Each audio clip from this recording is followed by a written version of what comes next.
भगवान जेठानी जी के बरहो बरस पर बेटा दिहन उहो बेटा एक हाथ क लुल्ला बा। हमार तो देख के जियरे जोर जाता। आ सही कहतानी ये देवरानी जी, सही बात बाटे। हई ननद आई न ई रसगुल्ला मांगतारी खाए के। जब से लॉकडाउन लगल बाटे तब से इतना महंगाई चाप देले बाटे, इनके कहाँ से छेना बर्फिया रसगुल्ला सब लाग दे।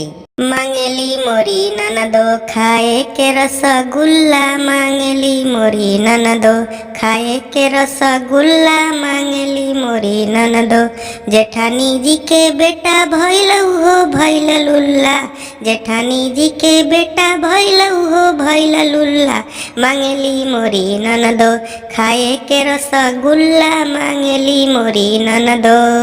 लंगड़ा देवरवा त एके गोड़े नाचे, एके गोड़े नाचे हो एके गोड़े नाचे, सास मोरा अनहरी टुकुर टुकुर ताके, ससुरा सिक्का लुटावता खुल्ला, अरे ससुरा सिक्का लुटावता खुल्ला, मांगेली मोरी ननदो खाए के रसगुल्ला, मांगेली मोरी ननदो।